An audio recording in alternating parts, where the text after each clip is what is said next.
All right, there we are.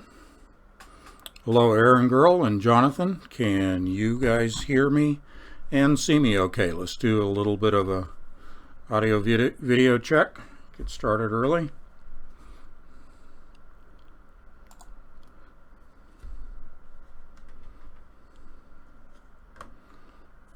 How are we doing? Looks like I'm registering on the meter at this end. Sounds good, sir. Okay, thank you, Jonathan. Outstanding. And we will go ahead and launch right into this. We're going to be speaking about Sigmund Freud this evening and his nephew, Edward Bernays, as I mentioned yesterday. Thank you, Aaron Girl. Good. Sounds good. And the video. Excellent. And we're going to have a few people, I'm sure, straggling in here, so I may repeat myself a little bit, but we'll go ahead and get started and make good use of everyone's time. The topic that we're covering tonight, I'm entitling Psychoanalysis and the American Dream: Democracy and Capitalism Through Control of the Masses of Humanity. The Influence of Dr. Sigmund Freud and his nephew, Edward Bernays, the author of the book Propaganda in 1928. Okay? Andy, welcome. Good to see you jumping in here. All right. So, psychoanalysis and the American dream. How do we link all of that together? Well, we're going to talk about public relations, a term, a title that was attributed to Edward Bernays, essentially the inventor of the term, of the notion of public relations. And Edward Bernays was inspired, of course, by the theories in psychoanalysis by his uncle, Dr. Sigmund Freud. So we're going to see essentially how the American public, the mass public, was manipulated in public relations, marketing, and advertising. I'm not going to go into a lot of depth. I'm really just kind of giving you the introduction to this. If it sparks your interest, you can do more research on your own, or you can let me know that you have questions by way of email, and we can go through it that way. But suffice it to say, I have written a short article, I think it's 3 or 4 pages, for the August issue of Entangled magazine entitled Psychoanalysis and the American Dream, and I tie this back to our discussions of Neuralink by way of Elon Musk and his company Neuralink. This was in a couple of live streams ago last week, Wednesday and Thursday, that we spoke about this. So what I would like to do is take the time to read this article to you, just because it makes it efficient to get the point across, and in deference to, the time factor this evening. And once we've completed that, we will then touch on a couple of news items that I sent to you through Patreon. And by the way, tonight's broadcast is not public, the chat room, etc., but later will be made available to the public on YouTube. So Doug Diamond, our infamous and famous and very proficient webmaster and all things audio and video engineering expert, who keeps all of this going, including creating the cover of Entangled magazine, which I'll show you right now, the cover that we have for this month. And there it is. I showed this to you yesterday, but this is Doug's creation. So if you have any needs for audio, video, website creation and maintenance, and Photoshop artwork, graphics artwork, Doug Diamond from Diamond Digital Media would be more than happy to help you out. So, link is available at anthonypatch.com on the homepage. So anyone who's listening to this live stream by way of the public broadcast on YouTube later, that's who's holding this all together and who I consider to be a great Christian brother and friend. And also encourage you to look at the monthly magazine that we publish here, Entangled Magazine. Now 18 months old, almost 19 months old with the August issue. And this month's issue is entitled Brain-Machine Interfaces. So, knowing of that, we are going to tie brain-machine, brain-computer interfaces in with Edward Bernays and Sigmund Freud. The magazine will contain a lot more information, a lot more topics than what I'm simply giving you in brief tonight. And that will be due out on the 1st of the month, as it always is. Okay, so we've got Jonathan and Andy and Aaron Girl, and who else is scrolling in here? Let's see. Alrighty. Cool. Well, good, Andy. I hope the moon hoax presentation yesterday in our live stream served the purpose of answering a great many questions about why I consider it to be a hoax. And I referenced an outstanding book as well in the live stream, should you want to reference more of the details, what I consider the evidence proving that it was a hoax. But what I offered to you about the hoax of the moon landing was kind of a glimmer of hope, maybe a positive spin on it, as a good public relations man would do, put a positive spin on the hoax. What was the reason? What was the purpose? Was it purely a malevolent move? Was it something that I should be decidedly cynical about? Not really. Not really. It was done to bolster the morale of the American citizens and those that were, our allies that were supporting the American way of life. Democracy, something we're going to talk about tonight. And in that understanding of the 60s and 70s, the turmoil in this country, the citizens really needed something they could look up to, something they could hang their hat on, something they could be proud of. Because remember, we had Vietnam, we had the hippie movement, we had the rock and roll movement, we had, all of these things going on at the same time, the drugs, LSD, coming into favor. Civil rights issues, certainly marches and riots and people being shot, and that turmoil in the country really, if we didn't have the Moon Project, it's conceivable that this country would have moved into a full-blown state of chaos and perhaps anarchy. So I think it was a psychological program, and literally the billions of dollars spent on it perhaps were spent to hold the threads of democracy together. So that's my spin on it. I don't want to be completely negative, even though I'm considering it to be in the category of a hoax. I think it was done for psychological reasons, positive psychological reasons. So without belaboring that point too much and rehashing and retracing ground that we spent 2.5 hours on yesterday, let's move ahead. First off, we always start with Scripture, or at least I try to begin with Scripture. Let's begin this evening with 1 Corinthians 2, verses 9 and 10. Rather it is written, no eye has seen, no ear has heard, no heart has imagined what God has prepared for those who love him. At verse 10, but God has revealed it to us by the Spirit. Kathleen and I had a long conversation this morning about this topic. It springboards from the broader topic of what we've covered in the past in a webinar almost 2 years ago, and what we've mentioned of late in the last couple of live streams is the concept of the fullness of the Gentiles. And part of that concept of the fullness is the fullness of how God is transforming us through the Holy Spirit.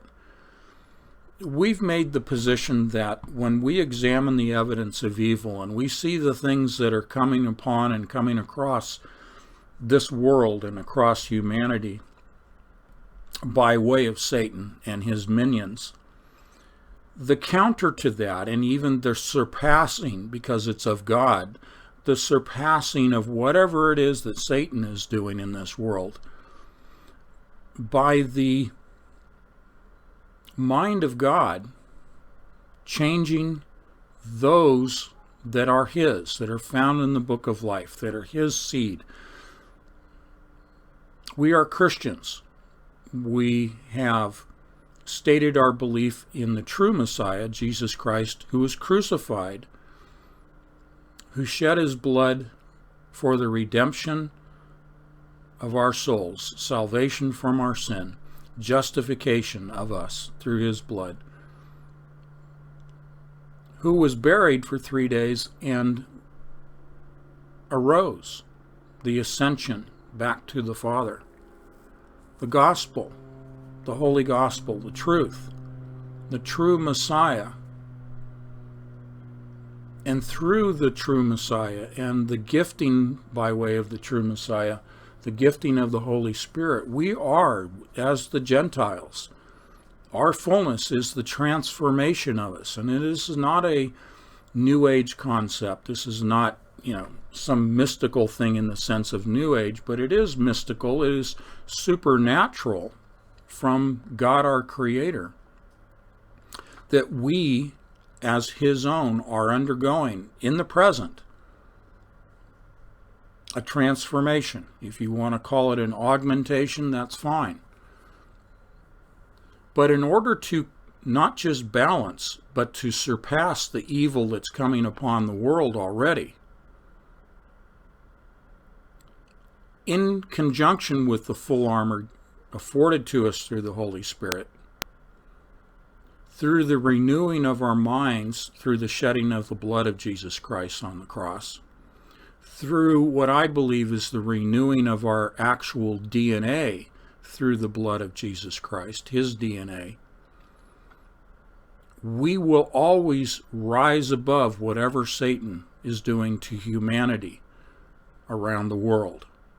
So I want to dispel and take away any fear, because this is not about fear. This is about understanding the enemy, the ways of the enemy, understanding what is going on in the world today to try to make some sense of it by examining the mechanisms, examining the technology. This evening, examining the technology and psychology that's from the pit of hell. I'll say it right here. Freud was not a Christian believer. His theories of psychoanalysis, I believe, were satanic in origin. Because even as I'll point out in my article that I'm going to briefly read to you this evening, towards his latter days, Freud, who was suffering from cancer, aggressive cancer of the jaw, because he was a prolific smoker of cigars,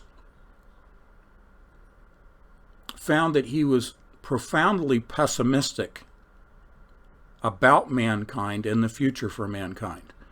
He viewed mankind as sadistic, and essentially there was no hope for humanity. Well, it's unfortunate because Freud did not have the Holy Spirit. He did not have a personal relationship with our Savior, Jesus Christ. No wonder he came to this conclusion at the end of his days. But he influenced his nephew, Edward Bernays, who we're going to be reviewing a little bit about tonight. And that influence, understanding its origin, has influenced certainly the American society, the American public, but by way of that, influenced the entire world as well, through his view of humanity. A very tainted view, a very sour view of humanity. And yet, psychoanalysis is something, as I will illustrate this evening, is something that came to dominate the corporate business world and the political world. So I offer this to you this evening because it is somewhat of a introductory explanation as to the state of affairs in this union we call the United States of America.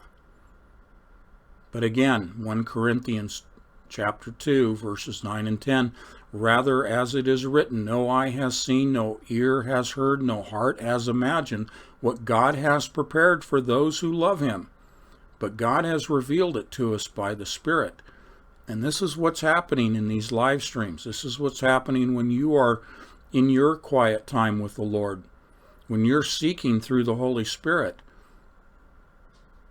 He will reveal to you.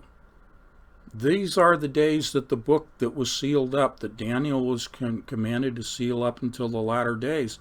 These are the days, and the book is unsealed. And we are going through the process of achieving that fullness that only God can define, but nonetheless a fullness of the Gentiles, a fullness of an understanding, a fullness of our supernatural capabilities. Yes, supernatural capabilities. So take that as encouragement. I hope you will. Okay? Let me read just a little bit more regarding these verses. The Spirit searches all things, even the deep things of God. For who among men knows the thoughts of man except his own spirit within him? So too, no one knows the thoughts of God except the Spirit of God. We have not received the spirit of the world, but the Spirit who is from God, that we may understand what God has freely given us. And this is what we speak, not in words taught us by human wisdom, but in words taught by the Spirit, expressing spiritual truths in spiritual words. Verse 14, the natural man does not accept the things that come from the Spirit of God, for they are foolishness to him, and he cannot understand them, because they are spiritually discerned. The spiritual man judges all things, but he himself is not subject to anyone's judgment. For who has known the mind of the Lord so as to instruct him? But we have the mind of Christ. Now, I love these verses because it so well speaks of the encouragement that we can draw from this. We really don't have anything to worry about, folks, concerning ourselves. But it is not for us to just be concerned about ourselves. That's the trap that Edward Bernays was able to entrap the general public, the so-called masses that we're going to examine, because it became all about me. And that's not the way of Jesus Christ. The way that we are supposed to behave in a Christ-like manner is to share the gospel with others for their salvation. So, we should be concerned when we examine the evidence of evil, when we look back through the pages of even recent history, and understand the dire state that those that are not saved find themselves in. Find themselves either knowingly or unknowingly within the state of the union of the entire world. So if you will allow me, I'm going to take a moment and read a few pages from Entangled magazine for the August issue. And again, this will give us a brief overview of what it is what point I'm trying to drive home about the state of our union.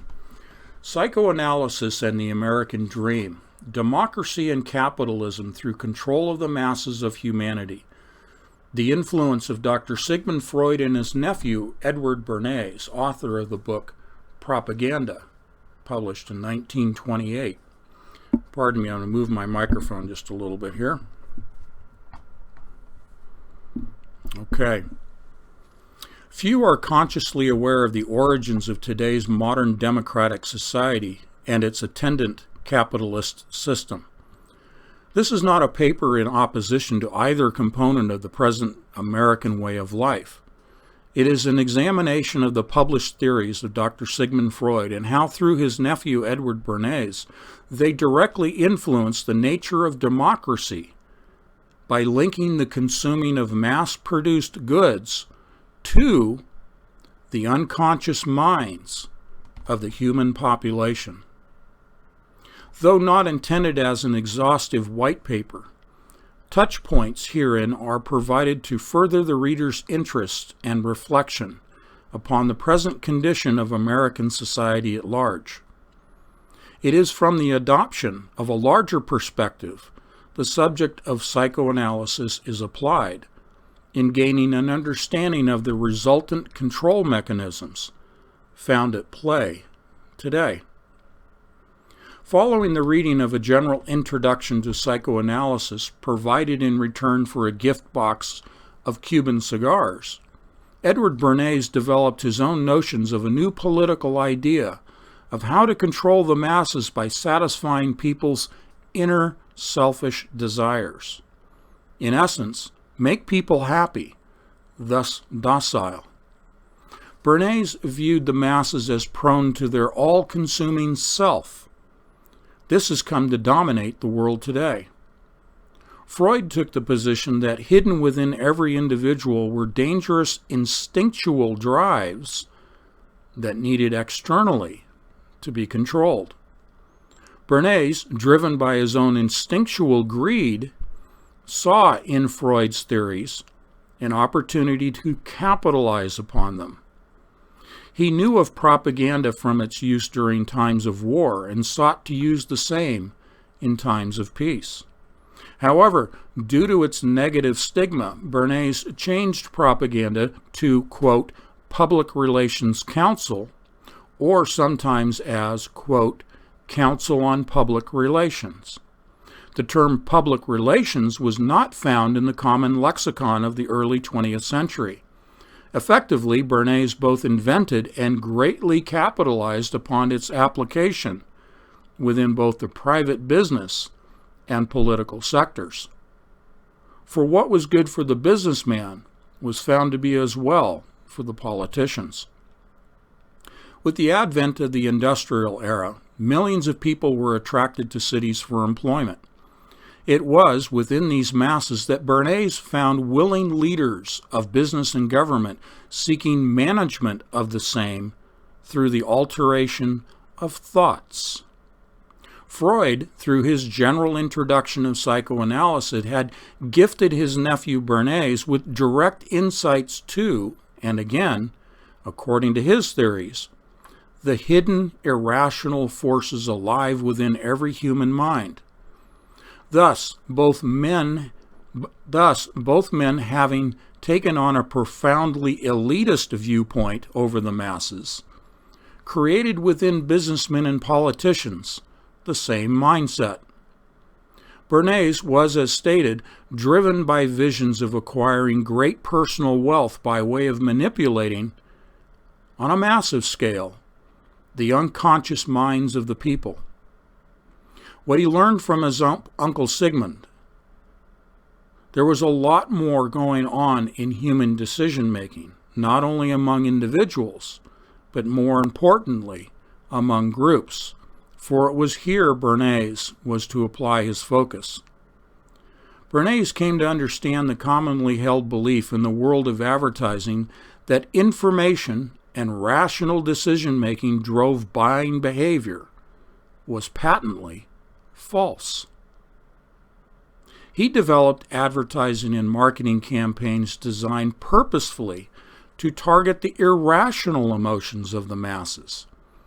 It was Bernays who convinced, through his clients, people into believing they would feel better about themselves by purchasing a product or engaging in a service. Simply stated, they would feel better with a given product. He was establishing an emotional connection for them to a product. Bernays was shifting America from a needs to a desire buying culture. Learning of Bernays and his methods, a Wall Street banker by the name of Paul Mazur of Lehman Brothers determined masses of people needed to be trained to desire new things.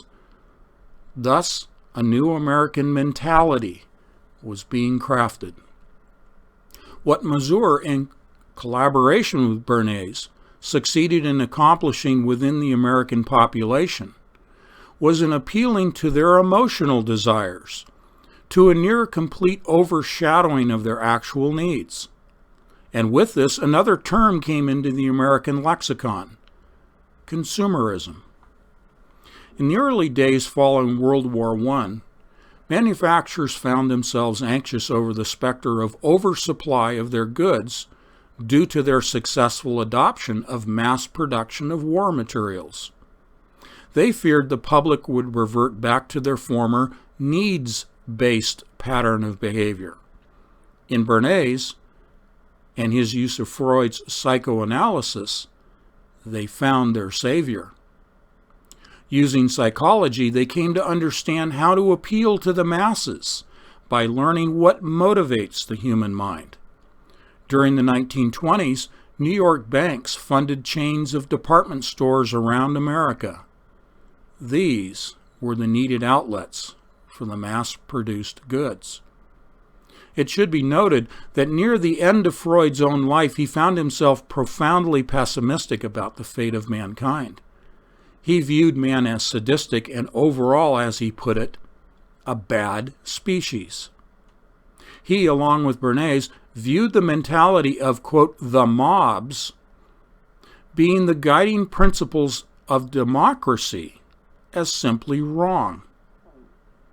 The belief that human beings could be trusted to make the right decisions on a rational basis was, in their mutual view, wrong.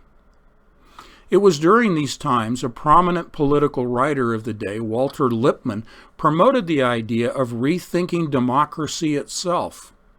He put forth the notion a new elite was needed who could manage, as he wrote, quote, the bewildered herd. Lippmann campaigned for the employment of psychological techniques to control the unconscious feelings of the masses. He viewed mob mentality as driven not by their minds, but their spinal columns. Together, Lippmann and Bernays instituted the engineering of a consent democracy. The mobs had to be guided from above. Effectively, they created an engineered despotism. They were tapping into the deepest desires or fears, using these to their own purposes and those of a new controlling elite. In 1928, President Herbert Hoover endorsed that consumerism had become the central motor of American life. He told advertisers and public relations men, quote, you've taken over the job of creating desire and transformed people into constantly moving happiness machines, machines that have become the key to economic progress. End quote. Thus, passive consumers made up the masses, realizing a new form of capitalism within a democracy controlled by a small group of elites. Today, the people are not in control. Their desires are in charge. They exercise no decision-making within this environment. The controllers know if they can trigger those needs and desires, they can get whatever they want from the masses. The environment is manipulated to influence the human personality. This produces for people a sense of common identity with those around them. This is their strategy employed for the creating of a stable society based upon a strategy of desire. Within a capitalist democracy, the idea of a product improving one's self-image forms the cornerstone upon which the controlling elite elevate control of the masses they view as fundamentally irrational. Now, in conclusion, today's elite continue to employ psychological techniques to control whom they regard as irrational masses. However, with the advent of the latest in brain-machine computer interfaces, purely psychological techniques can be bypassed in favor of an accelerated means of controlling the now docile masses. Effectively, we are left with a new form of an AI-driven, despotic, capitalist democracy.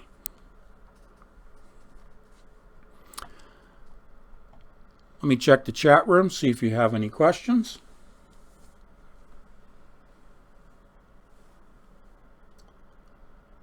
All right, we'll continue on with this. So interesting, I would hope that you find this, that in essence, in summary, from my article, what we have here is a situation where what arguably, I would argue, the point Freud himself was sick, psychologically was sick, and viewing people in such a negative fashion as to promote this idea that they were incapable of thinking for themselves, certainly not thinking in a conscious manner. Now, you know that I have promoted here the idea, as I said at the end of yesterday's live stream, as I've said in virtually every live stream, and is on my homepage at the Patreon homepage, and my homepage at anthonypatch.com. I have for years promoted and encouraged critical thinking, independent thinking, to not be part of the masses. If Freud is correct in assuming, in theorizing, that the masses are subject to mob mentality, thereby operating, as Walter Lippmann says, as he wrote, thinking and acting only with their spinal column. I've said it differently. I've said the brain stem, which of course is part of the spinal column, but I said that, people have been conditioned to think emotionally. And it is on that point that I agree with Freud, only because the outcome of what Freud and Bernays pushed upon the American public at the turn of the 20th century thus has become a self-fulfilling prophecy. They have been extremely successful in focusing upon the mob and manipulating the mob by appealing to their emotional level, to their instinctual level, to their brainstem level, what I have labeled as the lemmings. Now, recall yesterday when I was referring to Laurel Canyon and the psychological operation of the MK Ultra musicians and songwriters and politicians that all migrated, I use that word specifically, migrated to Laurel Canyon, setting up essentially a commune in what they called the Great Log Cabin. It was a huge home. But I cited and quoted Frank Zappa saying that he could not explain, nor could his friends there, his new friends, explain how it came to be that they were all somehow led to Laurel Canyon. He described it as they were like lemmings. And I found that interesting that he used that name, that label of lemmings, because it's a label that I have used for many years to describe the programming, the influencing of the masses in the United States, and by default the entire world, to behaving like lemmings, which are mindless little rodents. Now that sounds terrible. I'm beginning to sound like Freud, but Freud put forth this negative about how people think, and this pejorative about the masses, and to just appeal to their base instincts and desires. And as Bernays leveraged that of Freud for the purpose of consuming mass-produced goods, for the enrichment of Bernays and those that were his clients, corporate America and politicians alike. So the American public has been force-fed into Freud's theory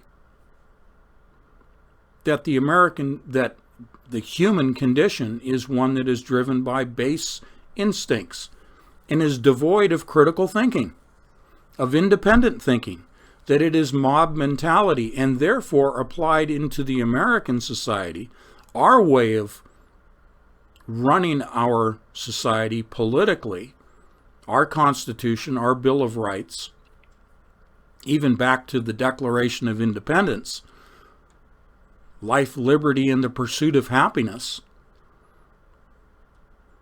that's been violated. That's been shot down by Freud and Bernays and others. It's an attack on our way of life.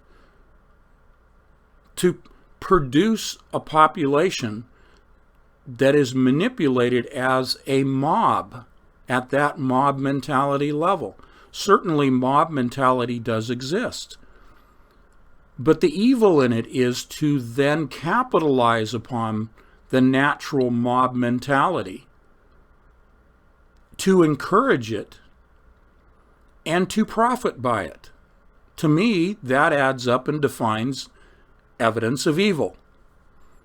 There's nothing benevolent going on here. Look at the state of our country as a result of Freud and Bernays and others that followed in their footsteps. Even President Herbert Hoover and others after him. So nothing's changed. If anything, it has only been reinforced through the years, since the early 1920s. So I recommended a couple of books yesterday. I would recommend, if you have interest in delving into the deeper aspects of this, Bernays' book, Propaganda, last name is spelled B-E-R-N-A-Y-S, Edward Bernays, published in 1928, still available on Amazon or any other location, I'm sure, if you want to dig into this deeper. But my final thoughts on this is that we have used the term herd and herd mentality and sheep, and I've used the term lemmings, not very complimentary. I think we all have been influenced to a certain degree by Freud and Bernays. We are all consumers. We are all part of this society that is a self-fulfilling prophecy of this way of controlling the masses. But as I said yesterday when I was talking about the Kabbalistic notion and now the quantum Darwinism theory of decoherence. So if I need to interject some science here beyond just psychoanalysis, going back to decoherence, the Kabbalist defines it and the quantum physicist defines decoherence as that which is influenced by its environment.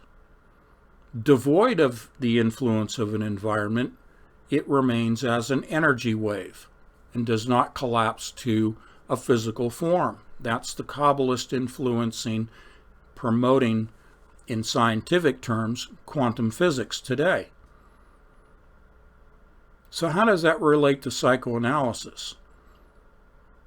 Well, if we're talking about the masses, and the masses influenced by one another, by definition it is a mass of people, thus they are in the same environment together, and they are influenced as a mass by the environment they're in. But within the group, within the mass, that is also an environment. There is a cause and effect relationship.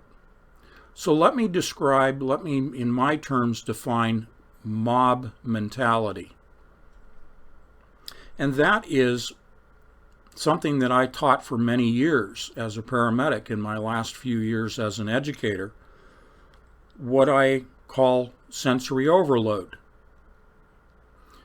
Imagine, if you will, you want to think critically about a given topic. You want to approach it logically, analytically, you want to research it, you want to think about it, maybe have a conversation with one or two other people about it, but certainly you're doing this in a quiet environment without a whole lot of external inputs into your senses. Now, picture yourself trying to perform the same task in the middle of a football stadium full of people, and the game has been well underway. Are you going to be able to conduct any critical thinking, any logical thinking, any research, coming to reasonably considered conclusions in the middle of a football game in a stadium? Obviously, that would be very difficult, if not impossible, to accomplish. In that football stadium scenario, what is at play beyond the football game itself is a massive assault on your senses. Picture yourself at a political rally, or if you're prone to being a demonstrator, you're out in the streets demonstrating. Your senses are being assaulted. What happens in sensory overload is your prefrontal cortex, where critical thinking takes place, shuts down. It shifts your mental state down to the brainstem level, what is known in science as the first brain. Also in science, interestingly, they refer to it as the reptilian brain. Fight or flight instincts, base emotions and drives. What Freud was examining with his psychoanalytical theories. He was focused on the brainstem, and he was, in a negative fashion, pointing to the masses, pointing to the mobs, and saying they were incapable in a democracy of determining the direction of a country. Both Freud and Bernays, and those that followed along in their footsteps, were despots. Now, just for fun, we always like to define. Let me just take a little sidebar here, and let me define despotic for you. Not that you don't know it, but it's always fun to read it. It's an adjective of or typical of a despot. Tyrannical. That's not a Tyrannosaurus Rex. That's tyrannical. A despotic regime. Autocratic, dictatorial, totalitarian, authoritarian, absolute, absolutist, arbitrary, unconstitutional, undemocratic, anti-democratic, uncontrolled, unaccountable. Okay? I would use those words if I were the president and delivering the State of the Union address, because that's where we find ourselves. Freud and Bernays were pushing the concept of the elite governing the masses because the masses were incapable of properly determining their future, even in a democracy. That's authoritarian. That's a dictatorship in its extreme. And we find ourselves immersed in such a society.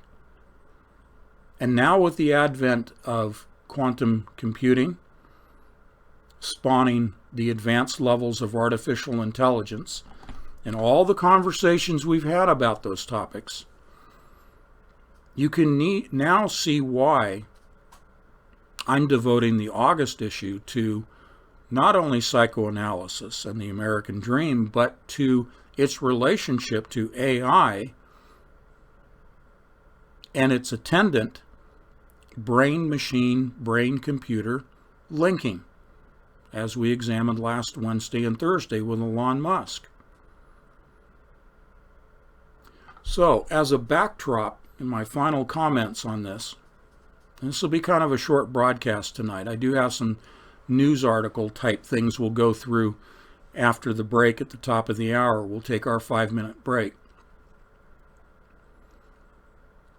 But my final points on this psychoanalysis and the American dream as it relates to AI is this. What Freud and Bernays put into motion took many, many years for it to reach the point that we're at now. 100 years, in fact. 1928, Propaganda was published. But all of this started at the turn of the century, the 20th century. It actually started back in the 1800s and the late 1700s with the kicking off of the Industrial Revolution, the Industrial Era. And we started to see masses of people congregating in the cities because of the Industrial Revolution. And you know that I've demonstrated to you the Kabbalistic origins and leveraging of the Industrial Revolution to accelerate and hasten the return of their Mashiach. So without getting into the weeds on that again, keep that as a backdrop to this 100-year development, over 100 years now, of the mob mentality put forth in psychoanalysis, adopted into the greater body of psychiatry and psychiatrists and psychologists.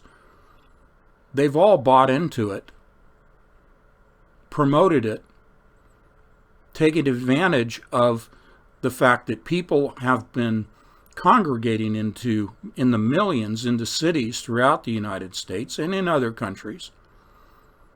And thus this sensory overload within the cities overwhelms the thinking, debasing, debilitating critical thinking on the part of what was termed the herd. So I'm sort of coming to the rescue of the herd, of the mob. They're victims of the environment. They're certainly victims of advertising and public relations campaigns extending into the corporate and political arenas. But it's by design. That's the insidious part of this.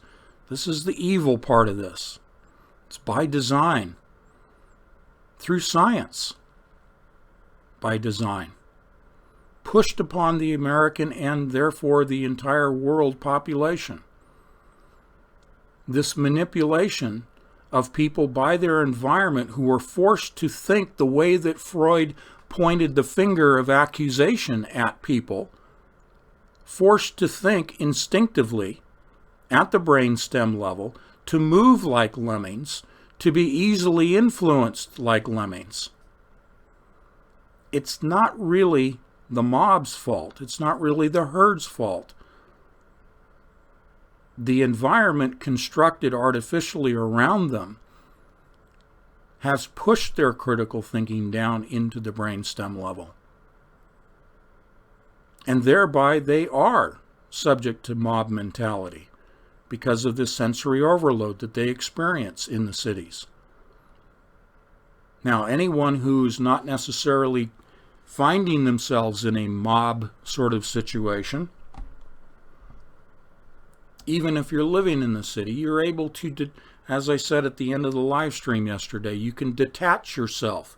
You can recohere yourself.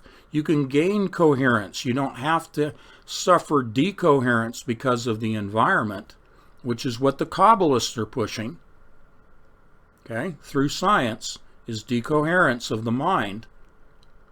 So they can manipulate you, so they can control you. Okay?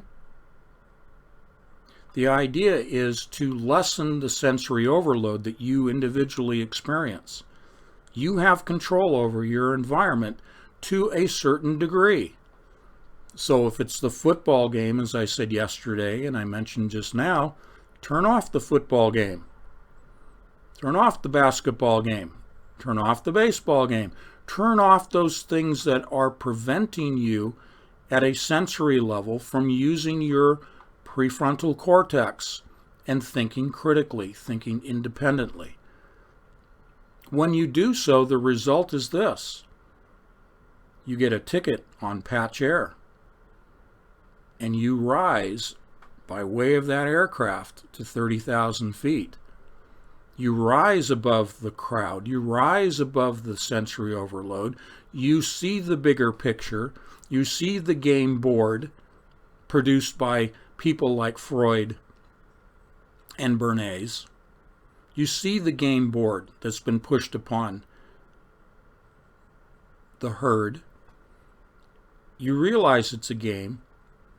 You are learning the rules of the game. You're learning who the players are that are the elite, so to speak, that are manipulating the game because the game is rigged by them, and you rise above it. You think independently. You make your own decisions. Okay? So with that, let's go ahead and break early, and then we'll go into a couple of news items that I sent to you earlier by way of Patreon.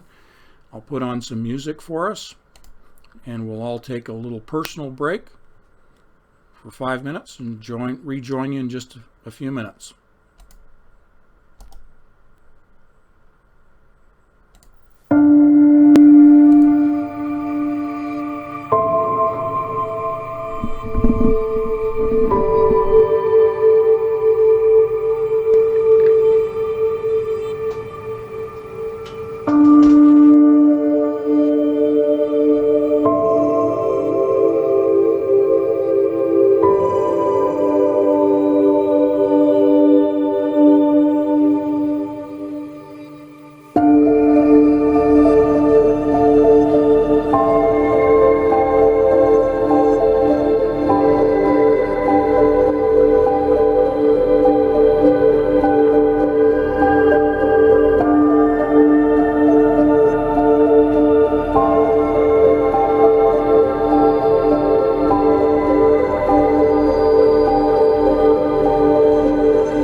All right, my friends, we'll get back to it here, and I'll put the earpiece in, make sure everything's working. Give me a thumbs up in the chat room if you can see and hear me okay.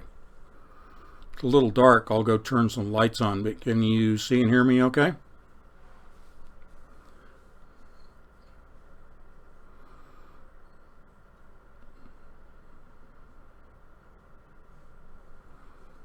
Just waiting. Somebody in chat. Perfect. Thank you, George. Okay, I'll flip some lights on. And we'll get right to it.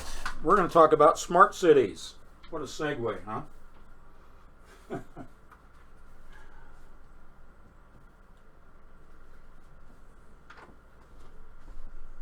So we talked about cities, Freud's view of the mobs and the herd, sensory overload, brainstem and lemmings, and all of that stuff. So let's go to an article that I have saved for you. I don't think I sent this to you. This comes from an organization called SAP, the Future of Urban Cities Customer Experience. Now my wife is going to appreciate this, I think, because she's from Boston.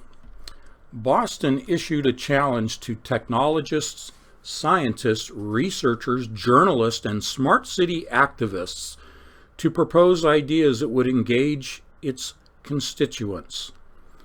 Quote, we're happy if you have a technology for us to use internally, something that'll make a city department work easier.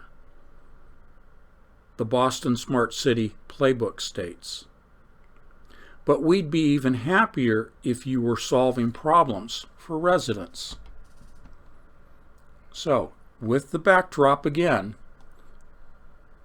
Freud and Bernays, and their attitude, and therefore the attitude of, quote, the elite, towards those living in the cities, the mob, we're talking about smart city planning and development. In 2017, Boston was at a crossroads. Now, this is a new article, but they're going back a little bit. In 2017, Boston was at a crossroads in its approach to smart city planning and development.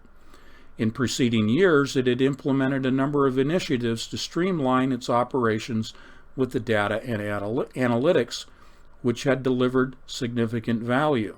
Now officials were seeing the possibilities for technology to create new and improved services for its residents. Now, if you were having a conversation with my wife and posed the question, since 2017, has Boston improved? I think you would hear a resounding no. If anything, it's gotten worse.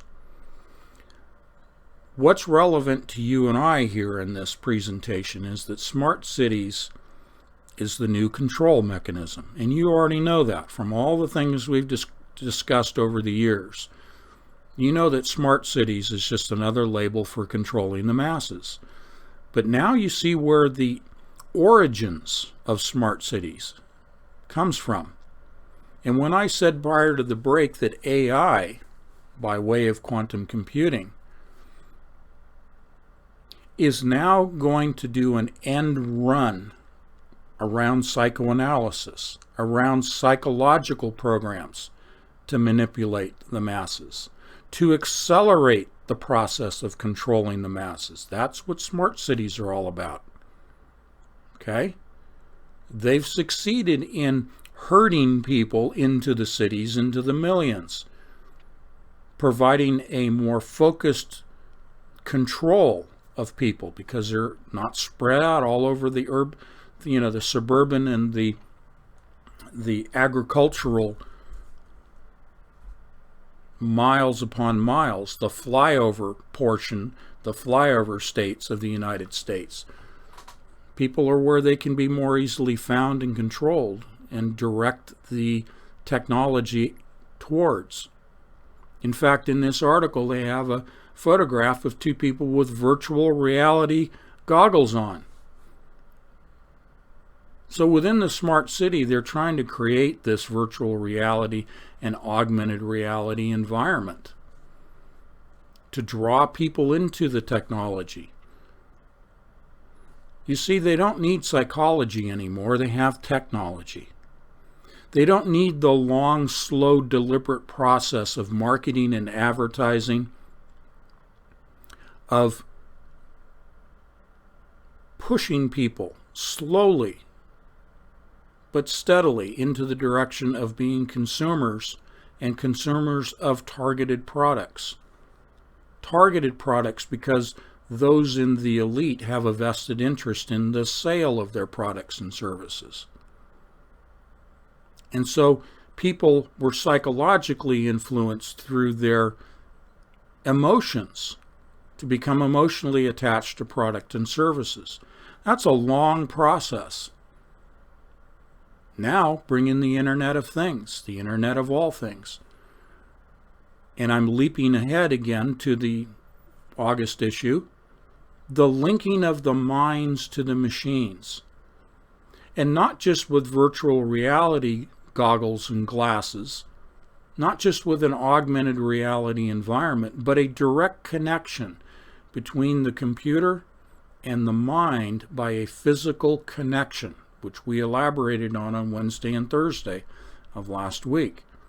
The physical implantation in the human brain of fibers that act as sending and receiving antennas placed alongside the neurons within the human brain. I think Freud would applaud it. I think Bernays would be jumping up and down and checking his bank account, because he would find a way to leverage it and profit by it. So the Freuds of today and the Bernays of today are those technocrats, both in the business corporate world and in the public sector political arena, are embracing artificial intelligence because they see the acceleration of their ability, the enhancement of their ability to control the masses.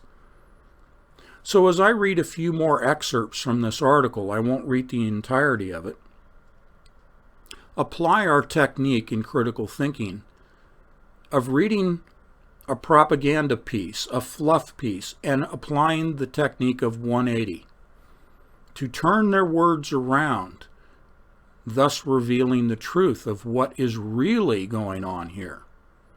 Bear that in mind as I continue to read. Globally, there is no shortage of smart city initiatives, but the outcomes thus far have been underwhelming.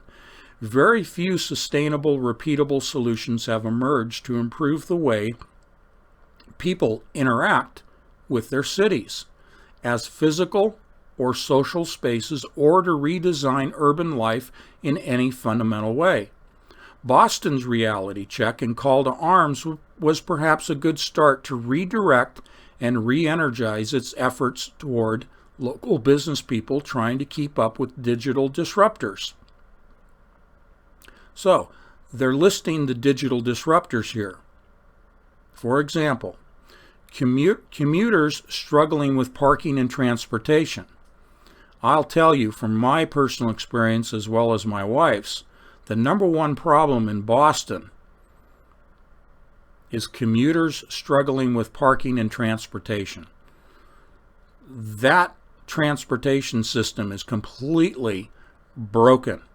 In fact, it was about 6 months ago that there was a poll, there was a ranking done of cities in the United States regarding transportation, and Boston was number one as the worst city for traffic and transportation. Okay? And it's not even the biggest city. Commuters struggling with parking and transportation, city dwellers worried about unchecked development, affordable rents, and sustainability, or average citizens concerned about safe streets. But there and elsewhere, smart city advocates within and outside of government have discovered that a key piece has been missing. Now here you apply your 180 technique in particular if you haven't already. Participation by the millions who live, work, and seek entertainment in urban spaces. Now, why entertainment? Why are they saying seeking entertainment? Why aren't they saying seeking quality of life, seeking employment, seeking better transportation, seeking better housing? No, what they put at the top of their list here, seeking entertainment in urban spaces. Think psychologically here. Brainstem, appealing to the emotions. That's entertainment. They are seeking to control the urban dweller first, primarily through entertainment. As the advocates of the smart city development, starting with their age-old control mechanism, appealing to the senses, the emotions, the brainstem, the entertainment, bread and circus. Continuing with the article, just as businesses are embracing a future driven by the customer experience, okay, a future driven by the customer, a consumer experience, right? It's all about consumerism.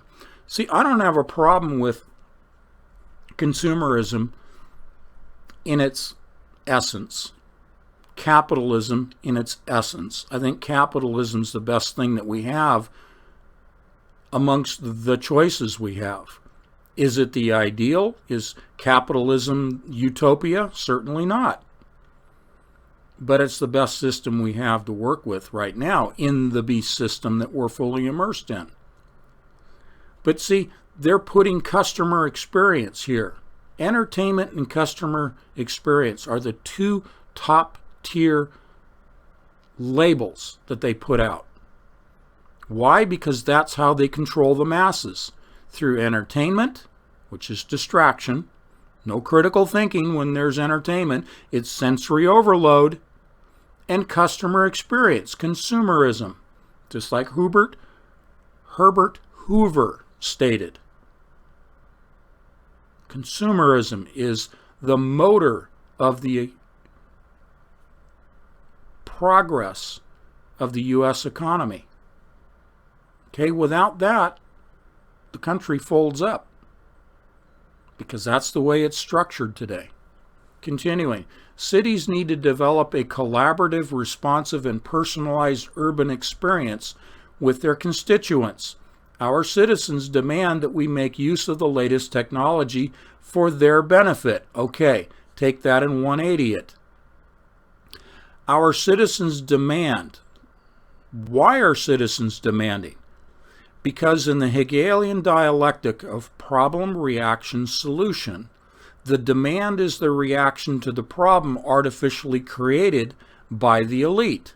Why did they create the problem? So that people will demand a solution. What is the source of the solution? It is provided to them.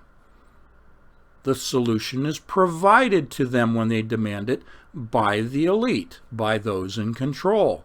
That's the 180 of just half of this sentence.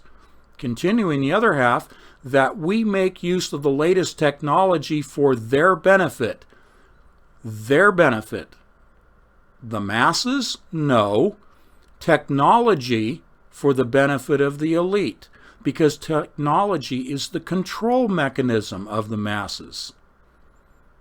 It is put out in the propaganda piece here as technology for their benefit, the average person. We apply the 180 and we see the truth. That is technology to control the masses. It is not, therefore, to the benefit. It is not a benevolent system. Okay? And this is a statement by Harold Wouters, a consultant and former senior strategist for urban development in the Netherlands. He says, if we don't adapt to the new digital wave of developments, public authorities will lose their relevance completely. Well, public authorities have already lost the battle of relevancy. Technology can bypass public authorities, but public authorities want to leverage technology for their own career, for their own pocketbook, for their own wallet. Public authorities civil servants, the bureaucracy never wants to give up a position. So they want to put up the image of relevancy by saying, we're bringing all of these solutions through technology to you masses that are trapped in the cities and have no voice and no choice, and fight with traffic every day just to get down the street, and there's not a cop to be found.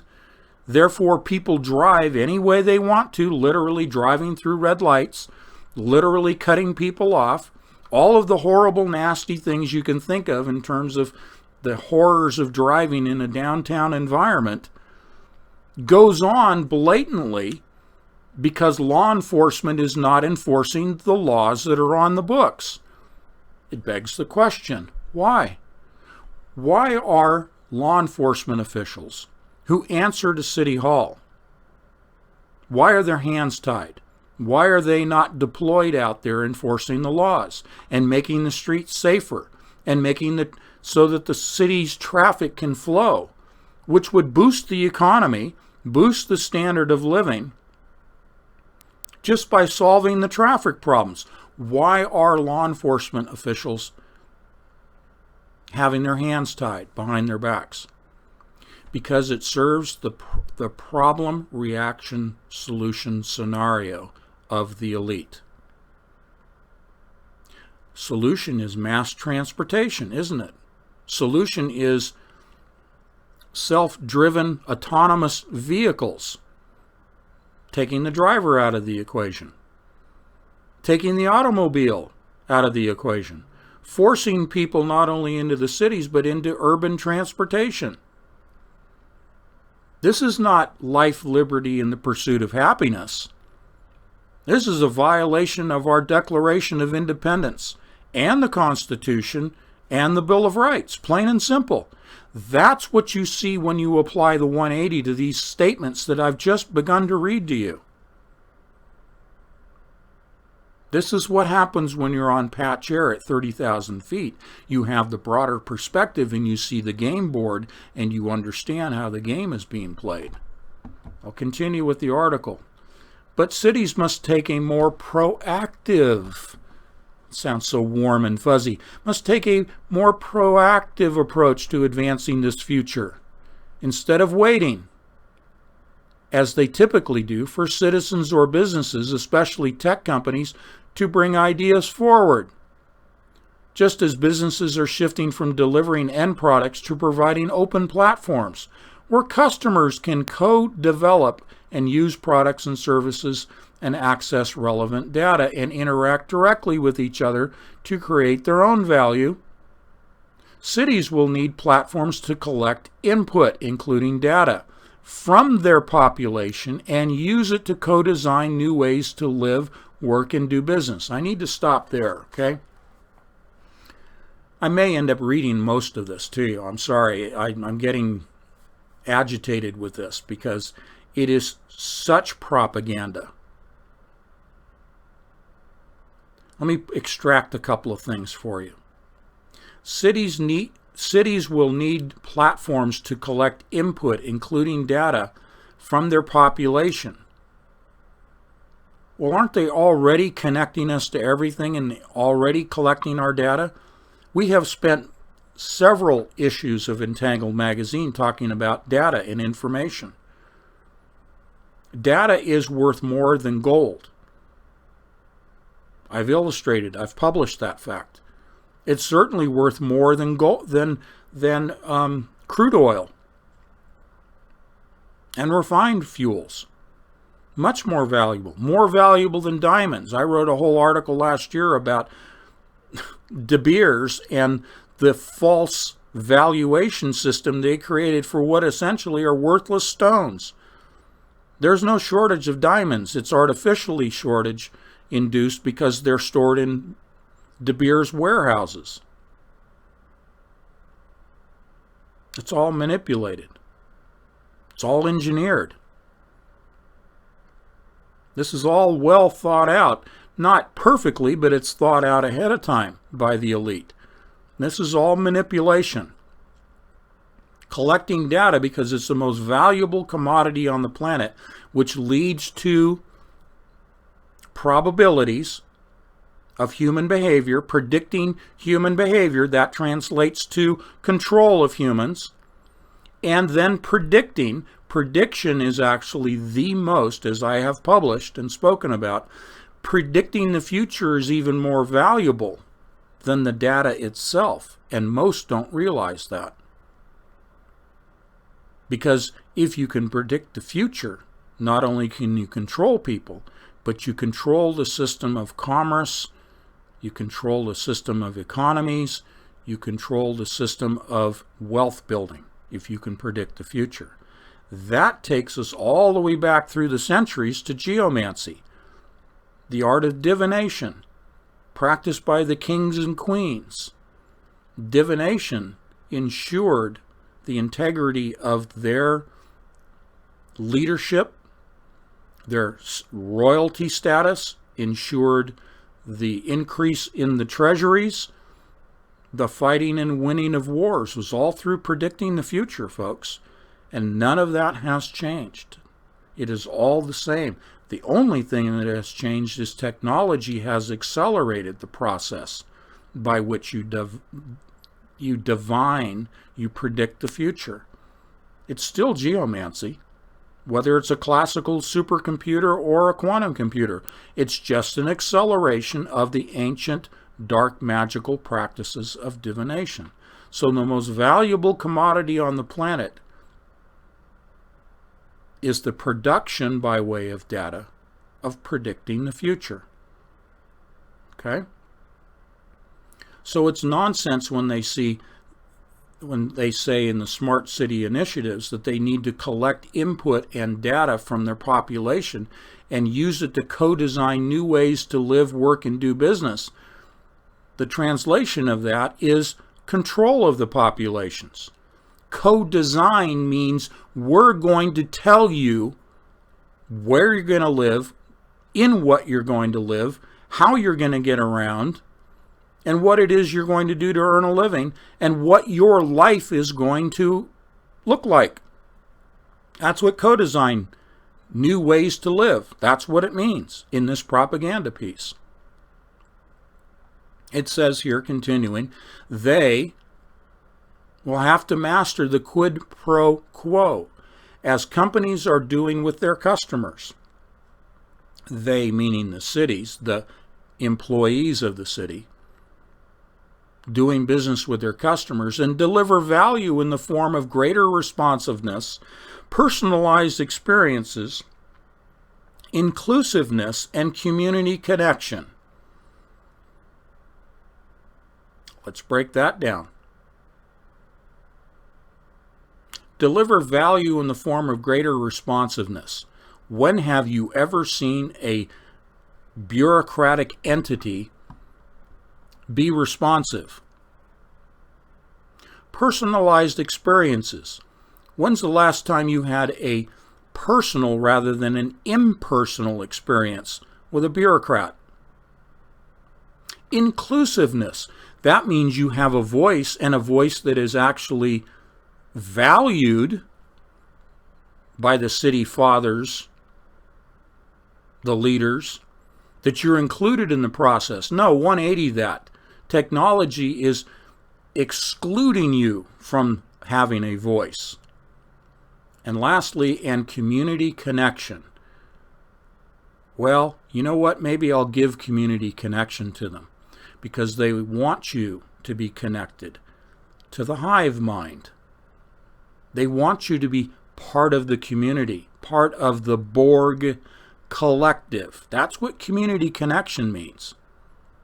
Let's continue on. Cities that are unable to make these shifts risk not only losing citizens' trust, but also missing out on the potential gains from urban transformation. Potential gains. Sounds like Bernays. How can I profit from transforming the urban environment by manipulating the masses trapped in that environment? They risk losing citizens' trust. Well, I got news for them. They're not listening. The citizens don't trust those in the city ranks. A smart city senses and responds to the patterns its constituents create as they travel, workshop, and seek entertainment. Ooh, there's entertainment again. Responds to the patterns. Have we not talked at length about how AI learns? It learns by observing the patterns of human behavior. Smart city senses and responds to the patterns its constituents create. That's AI, folks. Smart cities are AI driven. That's what smart cities really means. It means the AI is going to sense and respond to the patterns of the constituents. That's human behavior that it's learning from. Then it predicts the human behavior, enabling its control of humans by way of predicting their next moves as they travel, work, and shop and seek entertainment. Yet no smart city can accomplish this without real-time data about its infrastructure, inhabitants. Wouldn't you just love to be called an inhabitant? Makes you sound like a gerbil. About its infrastructure, that's your cage and your wheel, inhabitants, and activities. Real-time data, that's AI, folks. Okay? That's edge computing. That's sensors, nanosensors embedded in your product packaging, in your foods you consume, throughout the environment, nanosensors connected to the Internet of Everything, collecting data about what you're doing and feeding it to AI. Smart city means AI. Cities thrive for the past 200 years by having access to great infrastructure, waterways, transportation, and jobs, says Kirk Talbot. Really? Well, let's go back 200 years. I think that was horse and buggy, wasn't it? Great infrastructure, waterways, and transportation. Waterways were steamboats 200 years ago. Transportation, it was mostly on the rivers, folks. And covered wagons. And jobs. Yeah, they were agricultural jobs. They weren't living in the cities. Kirk Talbot, CIO of the Metropolitan Atlanta Rapid Transit Authority, and formerly the Deputy CIO and Executive Director of Smart City, City of Atlanta. He says, the next 100 years will be marked by access to great information. It will be one of the key deciders of success or failure in the future. Well, I got news for you, Kirk Talbot. You can't predict what's going to happen tomorrow, much less in 100 years. In my book, the book of Revelation in the Bible, within the next 100 years, God is going to burn all the elements, including all the technology, and he's going to reconstruct in his own version of terraforming of planet Earth itself and the human race. So Kirk Talbot, you need to get with the program, dude. Continuing, people wonder why, for example, when Google and Amazon, oh, those are shining examples of corporations. Oh, they're just totally benevolent. People wonder why, for example, when Google and Amazon can use predictive modeling to suggest what users want to write or need to buy. You see, there it is, folks. This is why we laid the foundation for months upon months talking about predictive modeling. That's AI again, folks. The local government can't proactively fix a pothole. Well, that's a true statement. Drive the streets of Boston. They might as well call it Pothole City. Man, oh man, it destroys your vehicle driving through Boston. Cities have been growing without respecting their citizens enough, says Ivan Caballero, CEO of City Beats, which helps cities develop citizen engagement and civic analytics platforms and mobile applications. And now those citizens are asking for more. Hegelian dialectic, problem, reaction, solution. Of course they're asking and demanding for more because these bozos created the problem. And what's their solution? More technology, more data, more AI. All that, put the big equal sign at the end of that equation, equals control. Okay, there's your 180. More, according to Caballero and other smart city advocates. Don't you just love it? Oh, they're advocates. Ooh.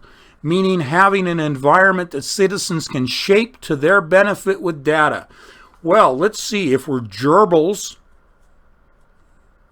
and we're in a cage of our own making, trapped by technology, it's an environment that citizens can shape to their benefit with data. Sure you can.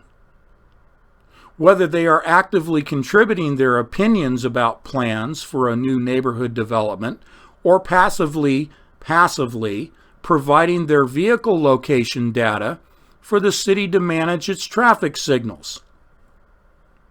Give me a break. They're collecting data so that they can track you and control you.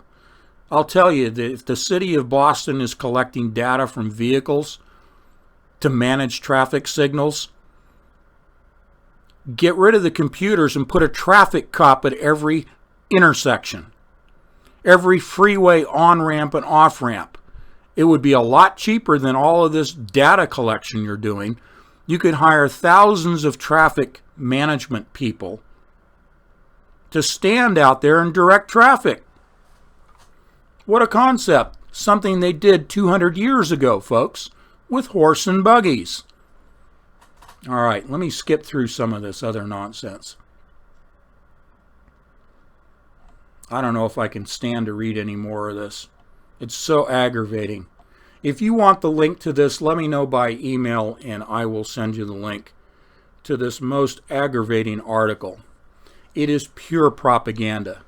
It might as well have been written by Bernays and his guys, okay? It's just Hegelian dialectic on steroids. Let's move on to something else. Oh boy, maybe it's because my air conditioner is off and it's getting warm in here, but, you know, play the little fiddle, cry, cry, cry. No big deal. All right, let's move on. This was met with a little bit of consternation by a few of the patrons that emailed me back after I sent you this article entitled Facebook Replaces Jesus with Magic for the Holidays. That was my title. Here's the actual title from the Facebook article. As it's loading here, it'll pop up hopefully. All right, this is coming from Facebook Business. It's entitled, It's Not Magic, It's Insight. And they have two people with reindeer antlers, felt ones, on their head.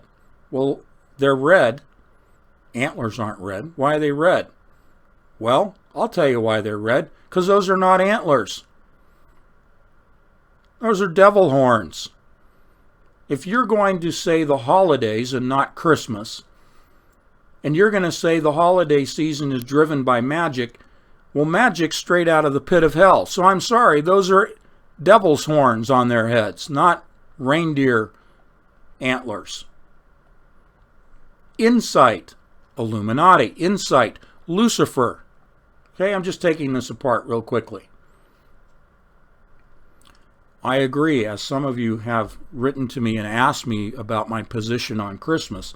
It is a pagan holiday. It is not the birth, it is not the celebration of the birth of Jesus Christ. It is a pagan holiday, including good old Santa himself, St. Nicholas, okay? It's all pagan rituals, including the Christmas tree. Okay, and you guys all know that. I don't need to elaborate, but I'm stating my position. That's why I look at this Facebook article when they say it's not magic, it's insight. It's pure Luciferian nonsense.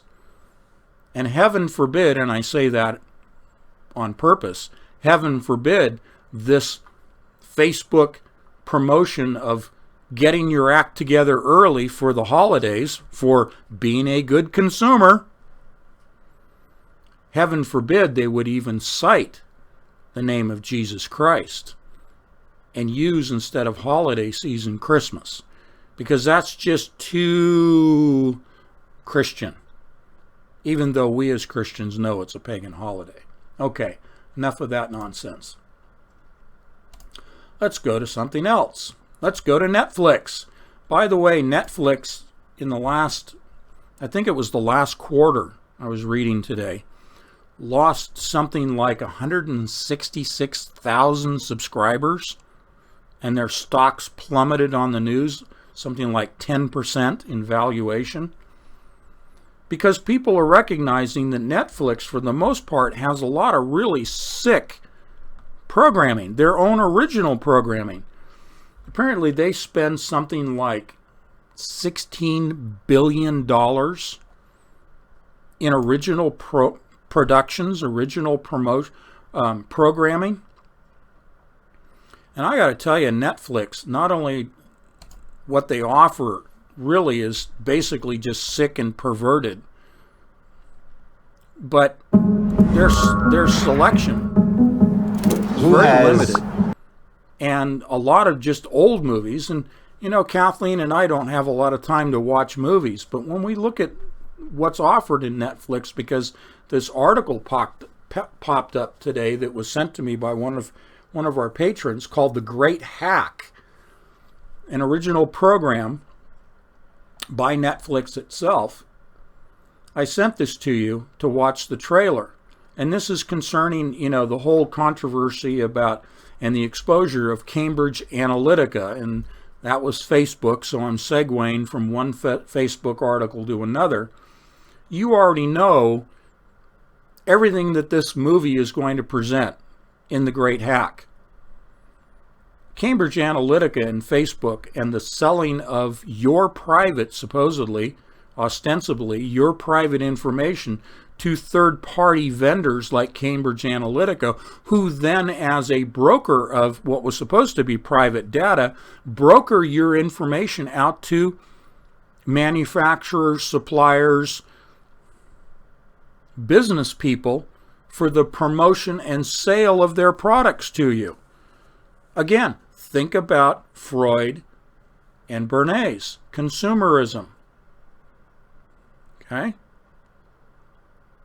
That's what Cambridge Analytica lived and died by, was the collection of your data from Facebook and other social media platforms. But Cambridge Analytica is not the only game in town. They're not the only player in this.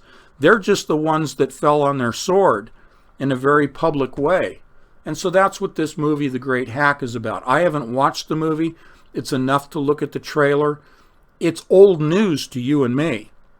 I probably won't even watch the movie, just because it would be a waste of time.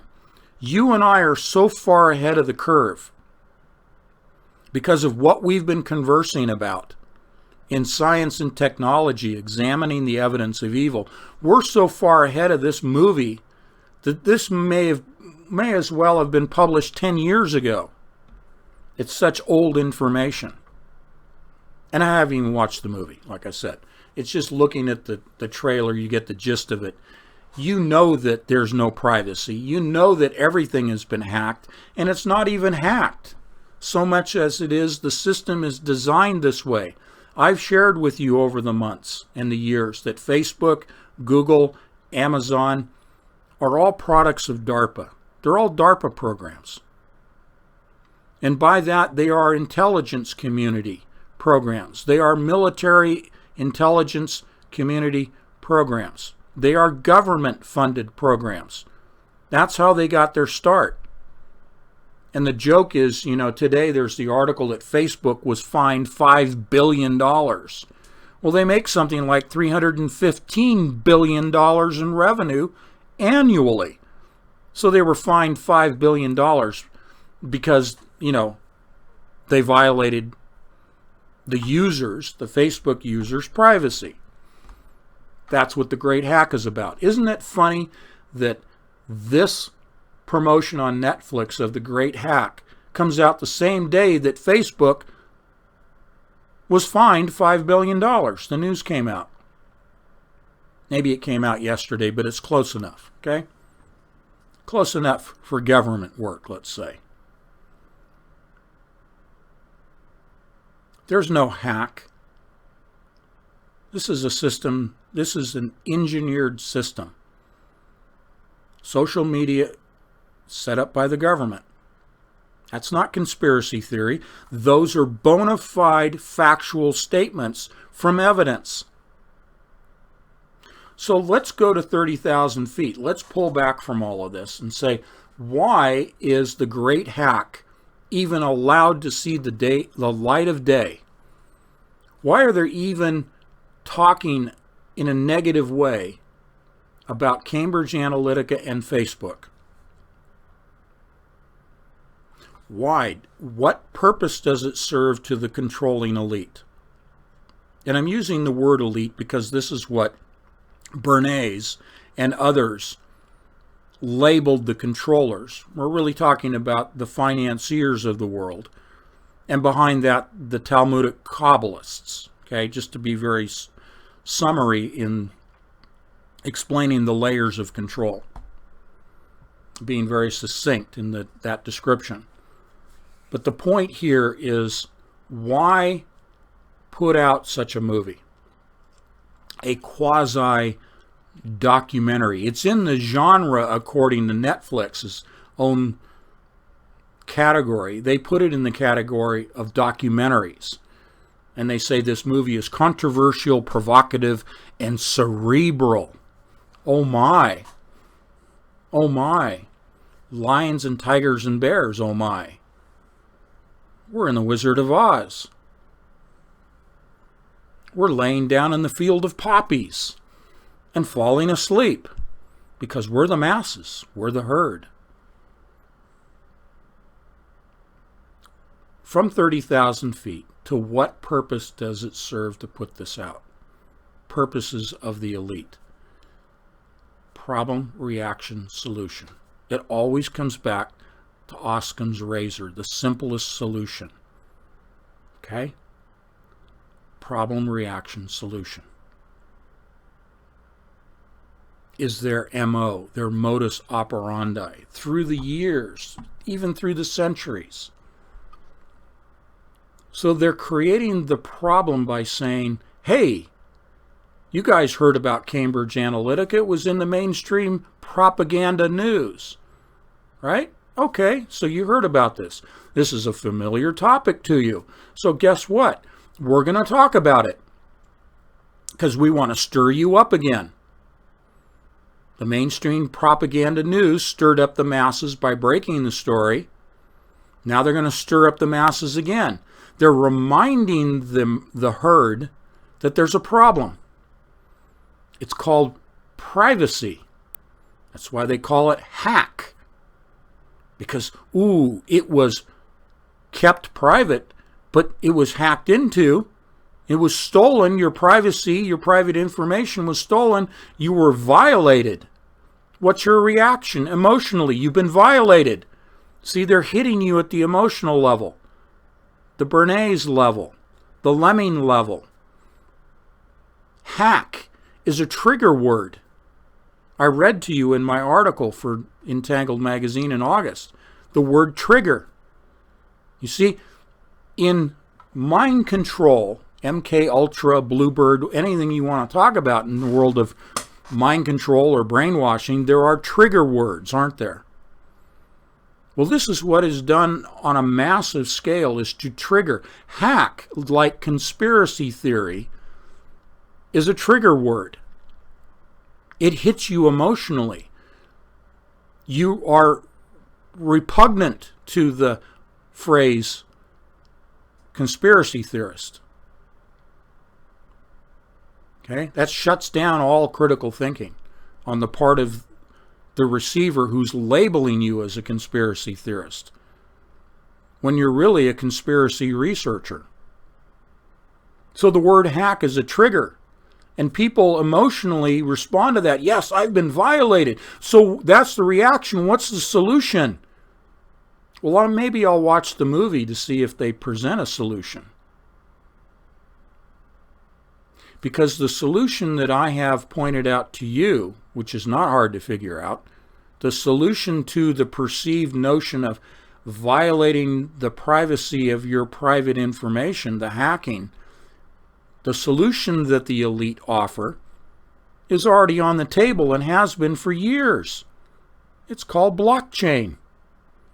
Because they have promoted blockchain as the way to secure your information, calling it a decentralized platform, when in fact it is controlled in a central mechanism called quantum computing. Quantum computing controls, in a central fashion, blockchain controls all your private data, and I put private in quotes, controls all of your data by encrypting that information in the blockchain. And the only one who holds the private key to decode that encrypted information is the holder of the quantum key from quantum computing encrypting your data. So, those of you that have the time to watch this movie, let me know what the solution is in the problem, reaction, solution Hegelian dialectic. Let me know by email if they offer blockchain as the solution. That's my prediction. Okay? So that's my commentary on the Great Hack. I think that was everything that I had for this evening. Of course, there's always a lot to talk about. Always, always, always, just tons. But that's what I had prepared for you for this evening. So, looking forward to Sunday, I would like to take some questions from the chat room. I'm on my own, so I'll take a look at your questions in the chat room. But Sunday, Kathleen and I, Lord willing, will be together for another live stream with you on camera, both of us. And we are going to be launching into talking more about the broad topic of the fullness of the Gentiles, but we're going to break it down. We're going to get into some subcategories of what really we mean by the fullness of the Gentiles. And we've already said, but I'll repeat the hint, it is not a number. It's not the number of the Gentiles. It represents the fullness. Okay? Let me get back over here where I can see myself on camera. And let's see, if you have any questions in chat room, Andy Parton, you always have good questions. Anthony, will you please tell again why Aristotle said that technology hinders the mind? Well, Aristotle and Plato. Now, last month in the July issue of Entangled Magazine, I devoted the entire issue to philosophy, the philosophy of Aristotle and Plato, and brought it up into the modern times. Okay? So what I think you're getting at, Andy, here in terms of technology hinders the mind, we have to imagine the technology that was available at the time of Aristotle. Okay? Certainly the technology, an easy one, was geomancy, divination. The divinatory processes, which included geomancy, which was the preeminent, but you had aeromancy and necromancy and spatulomancy and firemancy, if you will. Earth, wind, and fire. Okay, all of the elements were employed in the mantic practices. Okay, so that's an idea of the technology, but technology from the viewpoint of Aristotle and that technology hinders the mind, Aristotle, in summary, in a nutshell, believed in the concept of the infinite. Opposing that was Plato, who viewed the cosmos, viewed reality, viewed humanity, but viewed the origins of everything as finite.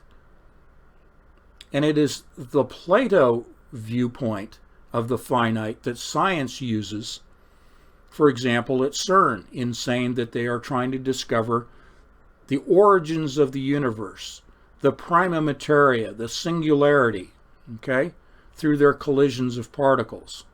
Well, that is a viewpoint of Plato and the finite. contrary to Aristotle. So if we're focusing on the infinite of Aristotle, he believed that humans were capable of infinite thought, infinite imagination, infinite creativity, and conceptualization. You see, this is what sets us apart from the animals, as far as we can tell the mind of animals and their intellect. What sets us apart is our ability to conceptualize. Aristotle said that that was infinite. So if we are talking about the technology available to Aristotle at the time,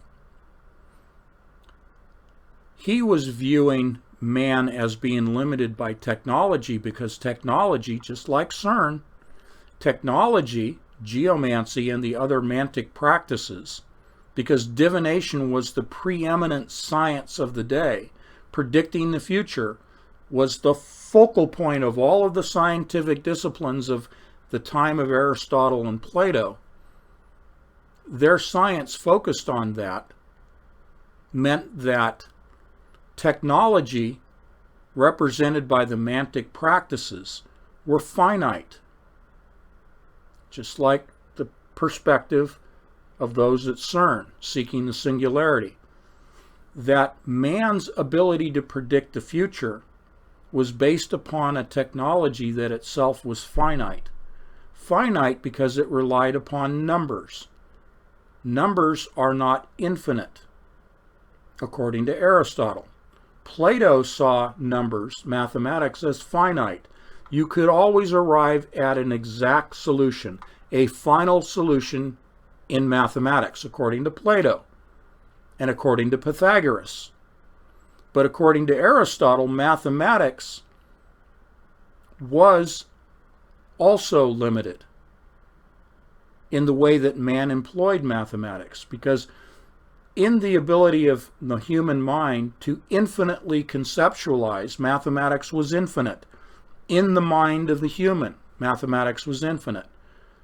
But in man's application, in a finite way of random number generation, through the mantic practices, of which geomancy is preeminent, that was limiting. That was self-limiting to man.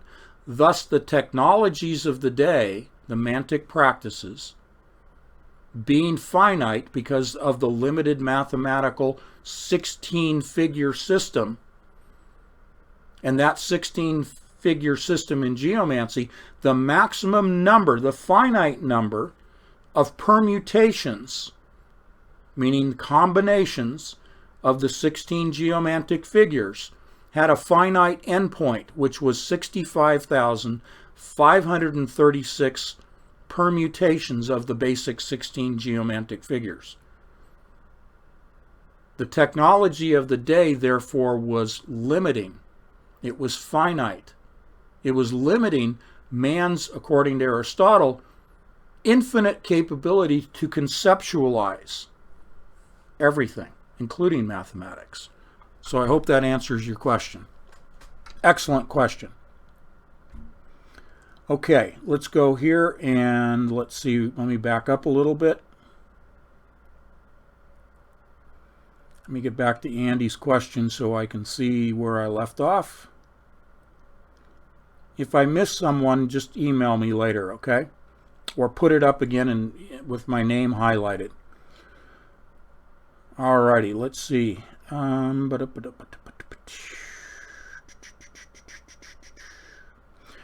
Okay, I won't mention the name, but in chat the question is, do you smell civil war, Anthony? Do I smell civil war? Well, I'm not prone to prediction. But smelling, I can do smelling. I got a big enough nose, I can smell. When Donald Trump was running for president,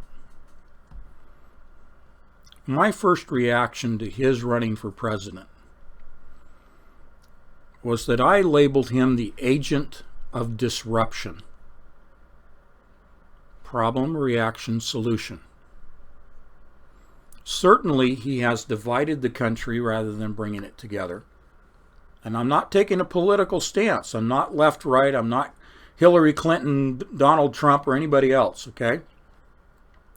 Because that's all bread and circus. That's all theater. It's irrelevant. Don't be distracted by it. But I'll deal with it right here. Because Trump, as the agent of disruption, has disrupted the country to where it's now even more divided than it was, as I was relating to you about the 60s and 70s with Laurel Canyon, the hippies, LSD, Vietnam, and the moon hoax. That whole three-way dynamic that I talked about yesterday. The country's in a worse state now than it was in the 60s and 70s in terms of civil unrest. There's more racism if you want to go there.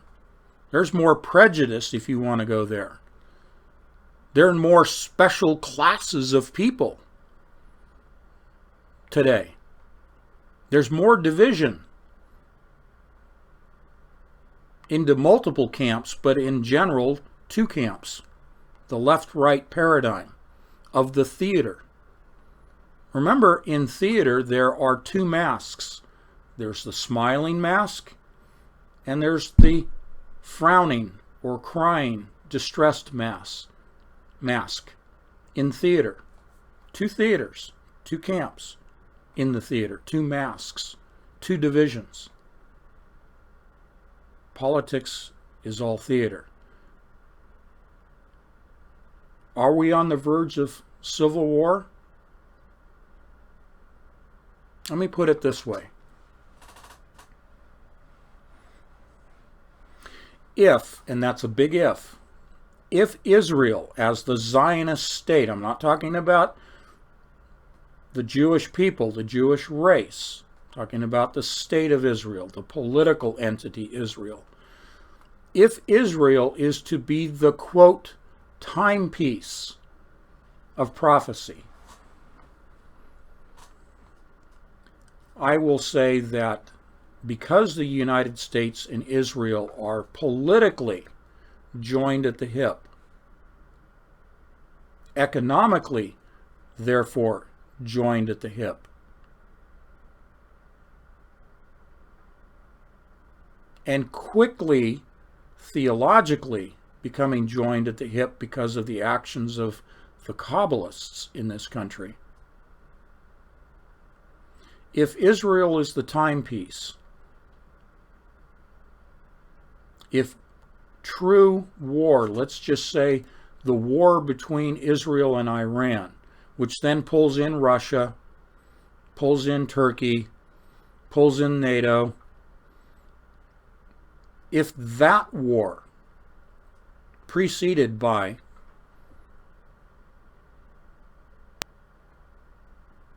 Jeremiah 49, Ezekiel, and Isaiah 17, I think it is, the destruction overnight of Damascus.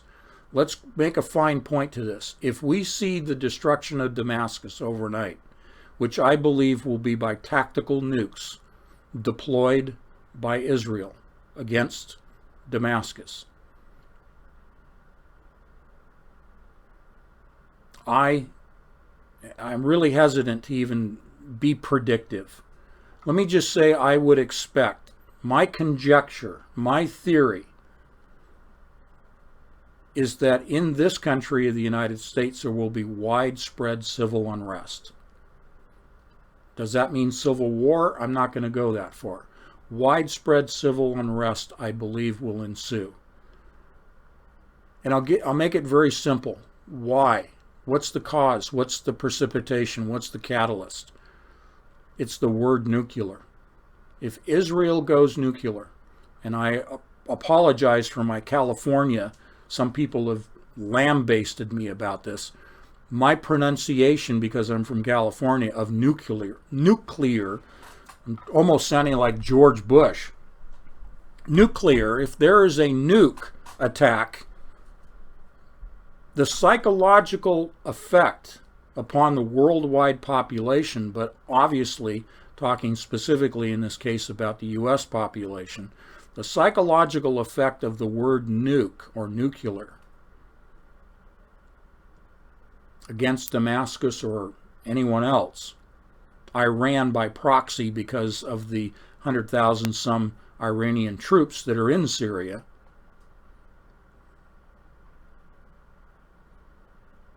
I think people will tend to lose their minds. I think they will use it as an excuse. I hope that answers your question. Okay. Let me scroll down a little more.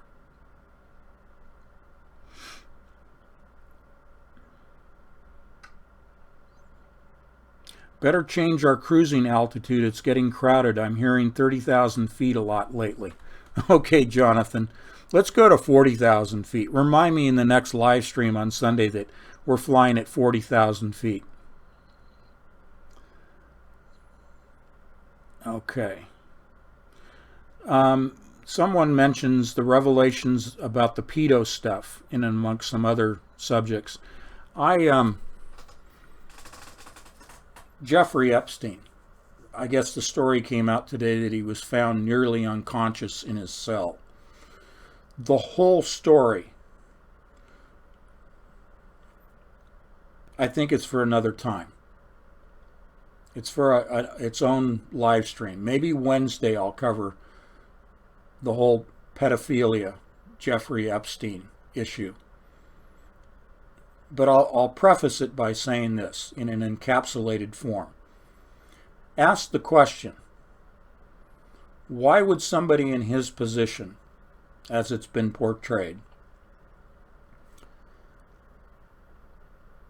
be exposed? Why would he be promoted, prompted, influenced to, in effect, fall on his sword? I let you answer that question. That's worthy of some critical thinking. Why him and why now? Not conspiracy theory, critical thinking. Because on the surface, it's easy to say, this is more bread and circus. This is more theater. Obviously, it goes deeper than that. And obviously, I'm completely cognizant of the whole pedophilia issue. Pure evil. Pure evil. But why him? Why now? I'll answer it for myself, but you'll have your own conclusions. I see it as more distraction. What is the distraction away from? What is, if they're dealing with this self-constructed mob mentality theory of Freud and Bernays, if they're trying to steer emotionally the mob, because pedophilia definitely is emotional, and he's a target, he's been put up as a target, stirring the emotions, but giving the emotions a target, which is pure mind control, mass mind control. You always have to have an enemy. He's been set up as the target enemy in the topic of pedophilia. Highly charged, emotionally highly charged. So you've got to direct those emotions at an enemy, at a target, so he serves that purpose. I can give you analogies from history, but I'm not going to go there.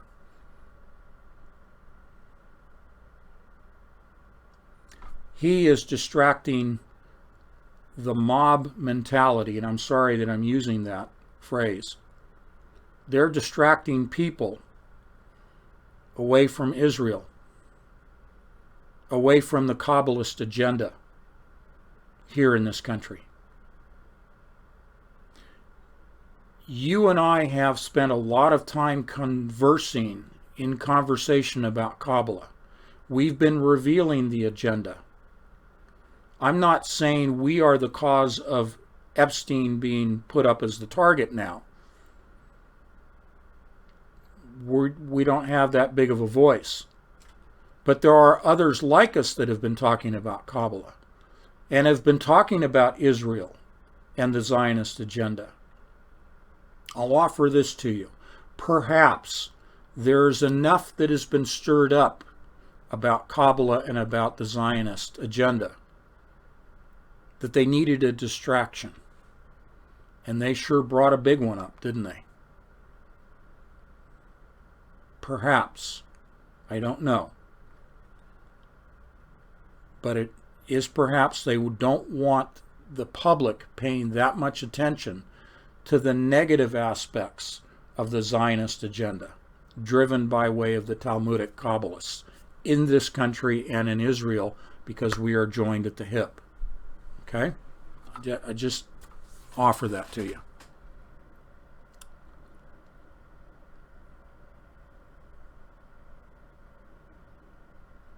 Okay.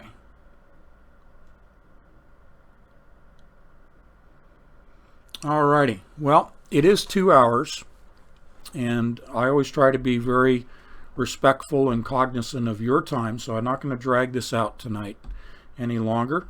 I want to thank you all for your support through Patreon and encourage others. This is going to be a public broadcast on YouTube coming out tomorrow.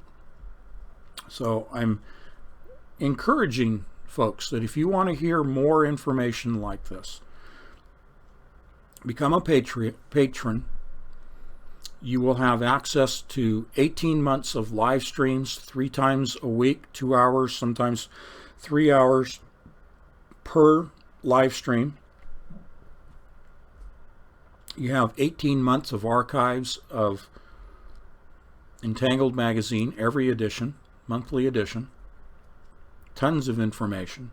You have access to our previous webinars, and you have access to the news articles that I send out on an almost near daily basis, news articles, to patrons. And you have access to these live streams and the chat room, which is a great place to develop friendships that we have seen develop here, and the fellowship that we have as Christians. So, a great place to hone your critical thinking skills without a lot of sensory overload happening, other than the moments when I get into my rants, like Boston. Okay?